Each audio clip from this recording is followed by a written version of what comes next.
سبحانہ و تعالیٰ نے مختلف قبیلے، نسلیں، برادریاں بنا کر ان کا باضابطہ نام لے کر کہا ہے کہ ان کا تعلق صرف تعارف سے ہے۔ فلاں بندہ ایک ہی نام کا ہے، وہ فلاں قبیلے سے ہے، دوسرا بندہ اسی نام کا ہے، وہ فلاں قبیلے سے ہے۔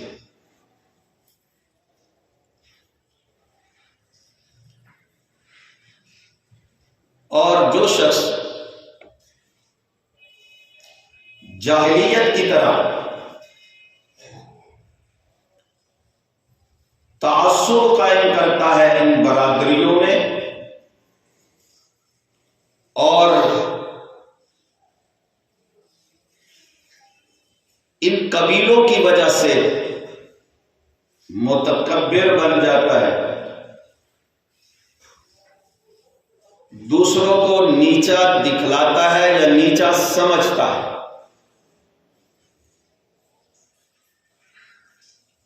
وہ شخص اپنے ایمان کی فکر کرے۔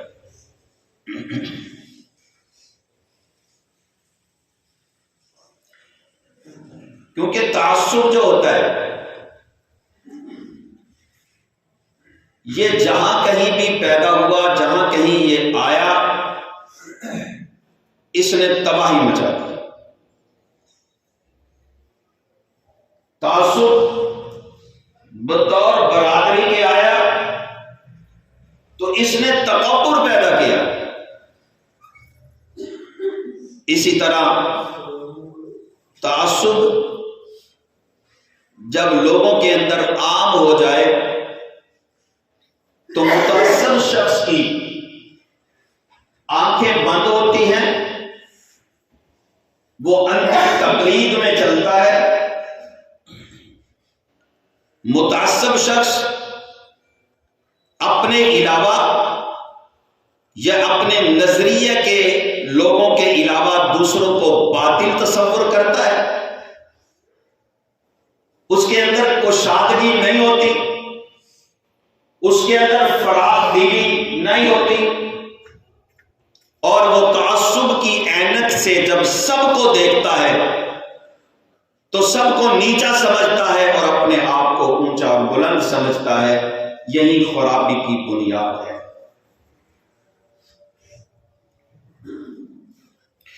رسول اکرم صلی اللہ علیہ وسلم کا ایک فرمان میرے لیے اور آپ کے لیے، آپ نے فرمایا انسان کے برے ہونے کے لیے یہی کافی ہے کہ وہ اپنے مسلمان بھائی کو حقیر سمجھے۔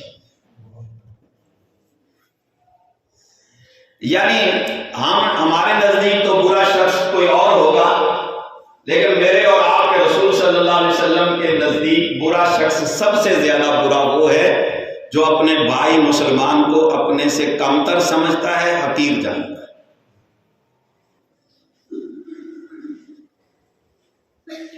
تعصب کیونکہ انسان کو اتنا نقصان پہنچاتا ہے کہ اس کے سینے کو انتہائی تنگ کر کے چھوڑتا ہے۔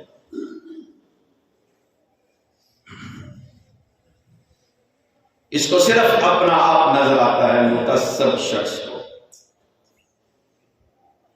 اور یہ تعصب انسان کو ہمیشہ حقائق سے دور رکھتا ہے، قرآن و سنت سے دور رکھتا ہے۔ تعصب انسان کو صحیح مسئلہ سمجھنے میں بھی دور رکھتا ہے، اس لیے کہ جب کوئی بندہ متعصب ہوتا ہے تو وہ مسئلہ سمجھنے کی کوشش نہیں کرتا، وہ اپنا مسئلہ ڈھونسنے کی کوشش کرتا ہے۔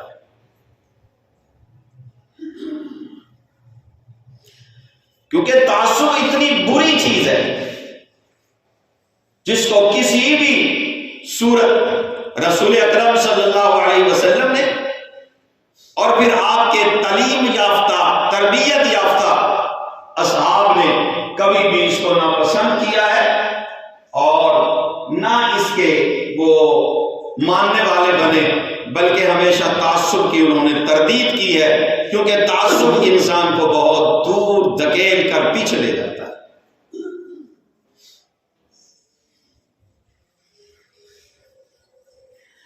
ہمارے تعصب کی صورتحال تو یہاں تک ہو گئی ہے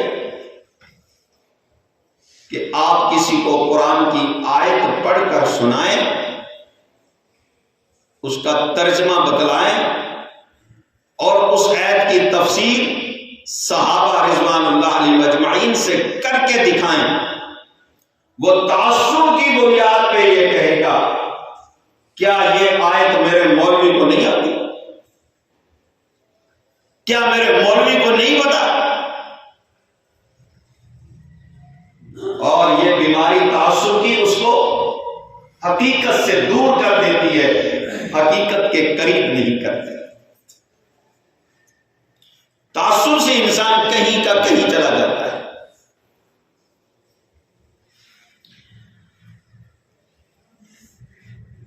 نبی اکرم صلی اللہ علیہ وسلم کے دور میں بھی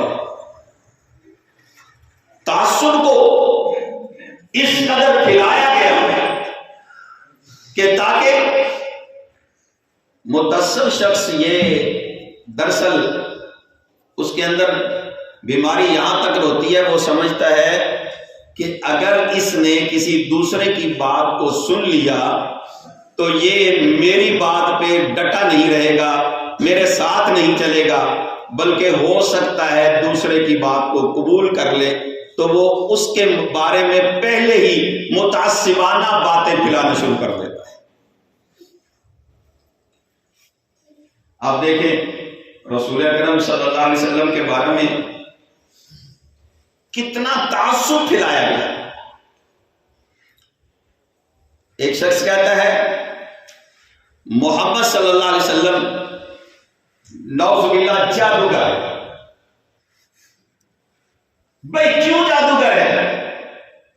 وہ کہتا ہے جو اس کی بات کو سنتا ہے وہ اسی کا ہو کر رہ جاتا ہے۔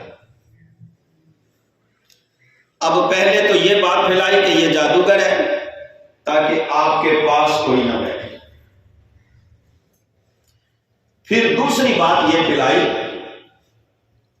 کہ نعوذ باللہ محمد صلی اللہ علیہ وسلم کاہن ہے، پھر تیسری بات یہ پھیلائی کہ محمد صلی اللہ علیہ وسلم شاعر ہے، پھر چوتھی بات یہ پھیلائی کہ محمد صلی اللہ علیہ وسلم صرف ایک اللہ کی دعوت دیتے ہیں، باقی سب کو برا بھلا کہتے ہیں۔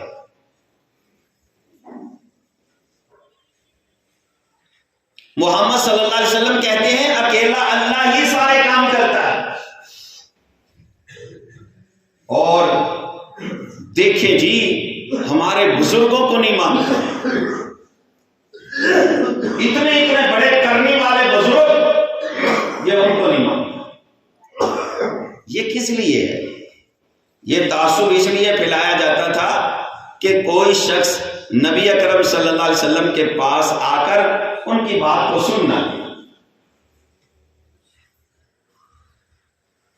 ایک بہت بڑا حکیم طبیب حاذق، اچھا یہ جو تعصب پھیلایا جاتا ہے نا، اس کے اثرات پڑھے لکھے لوگوں سمجھدار لوگوں تک چلے جاتے ہیں۔ بندہ پڑھا لکھا ہے لیکن تعصب اتنا پھیلایا جاتا ہے، کہتا نا توبہ توبہ جی، ان کے پاس نہیں بیٹھنا، جو ان کے پاس جاتا ہے وہ اپنا مسلک چھوڑ دیتا ہے یا وہ نعوذ باللہ گمراہ ہو جاتا ہے۔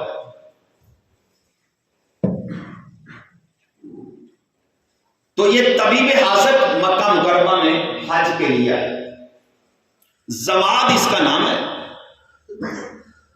اور مشہور یہ تھا کہ یہ مکہ مکرمہ میں اور اس کے گرد و نواح میں، ان تمام علاقوں میں یہ بہت بڑا دانا بندہ ہے، اعلیٰ قسم کا طبیب ہے، اور اس جیسا کوئی اسپیشلسٹ نہیں ہے اس دور میں کہ تشخیص کرنے والا، سب سے زیادہ بہترین تشخیص کرنے والا۔ مکہ مکرمہ میں حج کے لیے آیا تو مکے والوں نے کہا کہ زماد ہمارے ہاں یہاں ایک بہت بڑا فتنہ کھڑا ہوا ہے، استغفر اللہ۔ ایک بندہ اس نے نبوت کا دعویٰ کیا ہے اور اتنی میٹھی زبان ہے اس کی کہ جو اس کی بات کو سنتا ہے بس اسی کا ہو کر رہ جاتا ہے، اس کے پاس بیٹھتا ہے، پھر یہ تعصب نہیں رہتا اس کے اندر، وہ بات کو مان لیتا ہے۔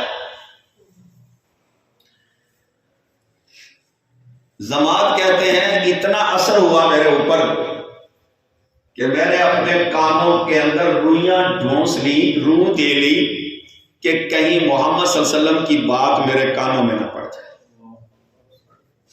دانا آدمی ہے، پڑھا لکھا ہے، سمجھدار ہے، لیکن مکے والوں کا پھیلایا ہوا تعصب اتنا کام کر گیا کہ اس کے کانوں کے اندر اس نے روئی دے لی اور کہتا ہے میں کہیں محمد صلی اللہ علیہ وسلم کی بات نہ سنوں۔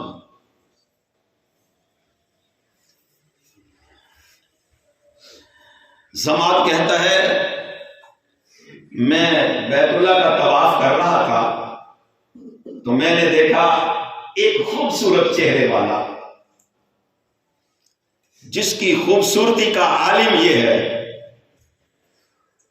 کہ کسی شاعر نے کہا تھا کہ حسن یوسف دم عیسیٰ یت بیزداری آنچ خوبا ہمادار تو تنہا دا۔ جس کے حسن و جمال کا کیا کہنا کہ جابر نے دیکھا تو چاند کو مخاطب کر کے کہا تھا چاند ایسے لگتا ہے تجھے بھی اگر روشنی ملی ہے تو رسول اللہ کے چہرہ اقدس سے ملی۔ کسی نے کہا تھا خلقت مبرأ من کل عیب کأنک قد خلقت کما تشاء، کہ آپ کے حسن و جمال کا کیا کہنا، ایسے لگتا ہے جیسے آپ جیسے پسند کرتے گئے، جیسے کہتے گئے عرش والا اسی طرح آپ کو بنا۔ حسن و جمال کا کہنا لگا خوبصورت شخص۔ میں نے دیکھا کچھ لوگ اس کے پاس بیٹھے اس کی باتیں سن رہے ہیں، مجھے اشارہ کرنے والوں نے یوں اشارہ کیا وہی ہے جس کے بارے میں آپ نے بتایا تھا۔ زماد کہتا ہے باوجود اس کے کہ میں نے کانوں کے اندر رویاں لی ہوئی تھی تو میں نے اپنی رویوں کو نکالا اور میں نے کہا زماد تو بے عقل آدمی ہے، تو بے وقوف شخص ہے، اس کی بات کو سنو، اگر یہ بات صحیح کہے گا تو مان لینا، اگر صحیح بات نہ ہوئی تو رد کر دینا۔ لوگوں آج ہم بھی یہی کہتے ہیں، ہمارے ممبر و محراب سے بھی یہی دعوت ہے کہ آؤ ہمارے پاس، اگر ہماری بات قرآن و سنت کے مطابق ہو اسے قبول کر لے، اگر قرآن و سنت کے مطابق نہ ہو تو اس کو رد کر دو۔ یہ کیا ہوا کہ پاس نہ جانا، ان کی بات کو نہ سننا، یہ تمہیں وہابی بنا دے گا، یہ کیا بات ہے؟ زماد کہتے ہیں میں نے خیال کیا اور میں پاس بیٹھ گیا اور میں نے جا کر کیا کہا، اے محمد صلی اللہ علیہ وسلم، میں نے سنا ہے مکے والوں نے مجھے بتایا ہے کہ تو بہتی بہتی باتیں کرتا ہے، نعوذ باللہ تیرا دماغی توازن ٹھیک نہیں رہ گیا ہے، تجھے کیا مسئلہ ہے؟ میں طبیب حاذق ہوں، مجھے اپنی بیماری بتاؤ، میں تمہاری بیماری کا علاج کروں۔ کون ہے ان کے تاجدار نے کیا فرمایا؟ فرمایا تو کون ہے؟ اس نے کہا میں سماعت ہوں، حکمت و دانائی کا بادشاہ ہوں، لوگ میرے بارے میں میری باتیں سن کر میری مثالیں دیتے ہیں۔ کونین کے تاجدار نے فرمایا اچھا اگر تو طبیب حاذق ہے تو پھر میں اپنی بیماری کو میں سناتا ہوں، میری بیماری کو سنو۔ رسول اکرم صلی اللہ علیہ وسلم نے کہا زماد ذرا دھیان سے سننا، میں کہتا کیا ہوں، میرا موقف کیا ہے، میرا منہج کیا ہے، میرا نقطہ نظر کیا ہے، میں منوانا کیا چاہتا ہوں۔ کہا زماد اطمینان سے ذرا سننا. ضماد کہتا ہے میں سراپا ہوش ہوا. رسول اکرم صلی اللہ علیہ وسلم آپ نے شروع کیا، فرمایا نحمدہ ونستعینہ ونستغفرہ، الحمدللہ نحمدہ ونستعینہ ونستغفرہ ونعوذ باللہ من شرور انفسنا ومن سیئات اعمالنا من یہدہ اللہ فلا مضل لہ ومن یضللہ فلا ہادی لہ. میں اللہ کی تعریفیں کرتا ہوں جس نے ساری کائنات کو پیدا کیا ہے. میں اس سے مدد مانگتا ہوں، میں اسی کی تسبیحات بیان کرتا ہوں، میں اسی سے پناہ مانگتا ہوں، شر سے پناہ مانگتا ہوں اور اس کی پناہ میں آتا ہوں. جس کو وہ گمراہ کر دے اسے کوئی ہدایت دینے والا نہیں، اور جسے وہ ہدایت دے دے اسے کوئی گمراہ کرنے والا نہیں. رسول اکرم صلی اللہ علیہ وسلم نے خطبہ پڑھا. جب خطبہ ختم کیا تو ضماد کی طرف دیکھا. ضماد کی آنکھوں میں آنسو تھے. ضماد رو رہا تھا اور ضماد ہاتھ جوڑ کر کہتا ہے اے محمد صلی اللہ علیہ وسلم، اللہ کا تمہیں واسطہ دیتا ہوں ایک مرتبہ پھر پڑھ کر سنا. رسول اکرم نے پھر خطبہ پڑھا، پھر رونے لگا، پھر تیسری مرتبہ خطبہ پڑھا.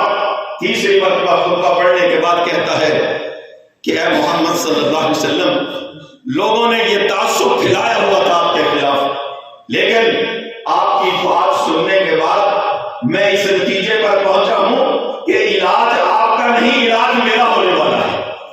اے محمد صلی اللہ علیہ وسلم میرا علاج کیجیے.